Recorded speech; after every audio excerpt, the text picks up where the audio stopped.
Note, the manhunt for the killer of conservative activist Charlie Kirk is continuing this morning. For my reflection on his death yesterday, see my daily article special edition, Charlie Kirk Fatally Shot at Speaking Event in Utah. Please join me in praying for his wife and young children and for our nation in this dark hour. At Denison Forum, we're pleased that you've joined us for the Daily Article Podcast. Welcome. I'm Chris Elkins, narrator, voicing today's daily article, authored by our co-founder, Dr. Jim Denison. I hate this anniversary. I wake up knowing that I will see the horrific images in the news all over again. The brilliant blue morning sky against which the Twin Towers stood as the airplanes flew into them. The assault on the Pentagon, our national paragon of military might. The plane crash in Pennsylvania, and the ensuing stories of passenger courage that thwarted their hijackers. I remember where I was on that tragic morning. So do you. So will we always. On this day, 24 years ago, 2,976 Americans were killed and thousands more were injured in the deadliest terrorist attack in our nation's history. But here's another fact to remember. 7,085 Americans have died and more than 53,000 have been wounded because of this day. President George W. Bush stated a month after 9/11, the world has come together to fight a new and different war, a war against all those who seek to export terror and a war against those governments that support or shelter them, end quote. Over the next 20 years, nearly 3 million Americans served in what has come to be known as the Global War on Terror, including those I numbered earlier who died or were injured in battle. The victims of 9/11 woke up that Tuesday morning with no idea that it would be their last morning. None of them volunteered for what happened to them. Part of our shock and grief is that their cruel deaths were so unexpected and senseless.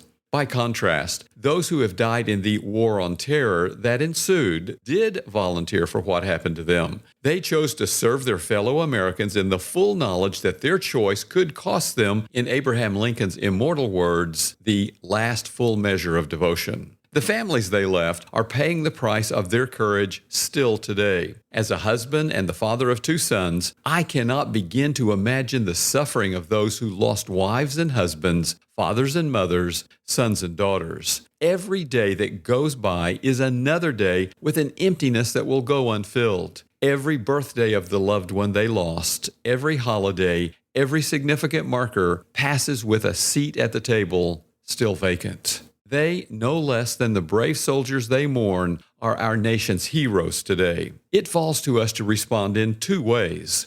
First, we must never forget what happened on this day, and because of this day, 9/11 can never become a day like 9/10. Those who fought and died in the conflicts that followed that terrible morning, and those who suffered their pain still today, must never be forgotten or ignored. Partisan views of the war and the administration that waged it must not obscure the sacrifice of those who served in it. In the book, The American Spirit, Who We Are and What We Stand For, acclaimed historian David McCullough writes, "Gone but not forgotten is the old expression for departed heroes. But if not forgotten, they're not gone." End quote. Second, we must strive to be a nation worthy of such sacrifice. A significant military anniversary never passes without calling to mind for me a conversation I had some years ago with a veteran scarred by wounds received in battle. When I thanked him for his sacrificial service, he looked into my eyes and said, "Just make this nation worth dying for." McCullough notes, quote, "There is a line in one of the letters written by John Adams where he's telling his wife, Abigail, at home, we can't guarantee success in this war, but we can do something better. We can deserve it." End quote.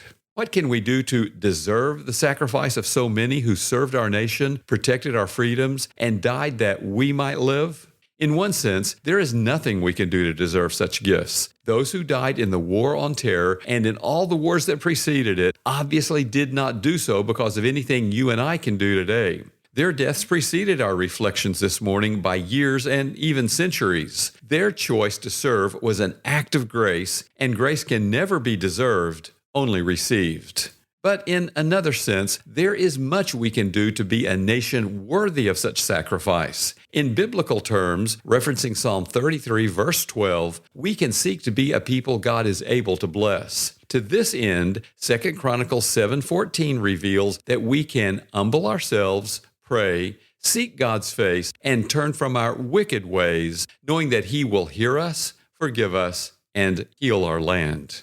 We can intercede for our leaders and nations, noted in 1 Timothy 2, verses 1 and 2, praying and working each day to be the salt and light revealed in Matthew 5, verses 13 through 16, that our decaying and darkening culture needs so desperately. And we can seek to be the change we wish to see. David McCullough was the keynote speaker for an event my wife and I attended in Dallas on the 50th anniversary of the assassination of President John F. Kennedy. The historian shared with us some of the slain president's most significant statements, among them his assertion, "This country cannot afford to be materially rich and spiritually poor." If you agree, consider Mr. Kennedy's most famous words, spoken in his inaugural address more than 40 years before 9/11, but just as relevant on that tragic day and today. Ask not what your country will do for you, ask what you can do for your country.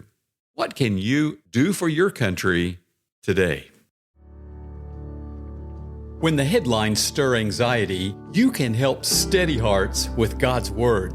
North Texas Giving Day is September the 18th, but you don't have to wait. You can begin giving right now, and your gift will be doubled by a $75,000 matching grant to help us reach a $420,000 goal. So please give today at denisonforum.org/North Texas to help more people hear biblical insight through this daily article podcast and other Denison Forum content so they can think clearly, live faithfully, and follow Jesus with courage. This is your opportunity to make twice the impact at a moment when clarity and hope are desperately needed. When others stir division, you can help cultivate discernment. When others exploit outrage, you can inspire obedience. And when others push fear, you can offer hope that lasts. Please give today at denisonforum.org/North Texas or find the link to give in today's podcast episode notes. Help ensure more believers stand firm and shine the light of Christ in a confused and divided world.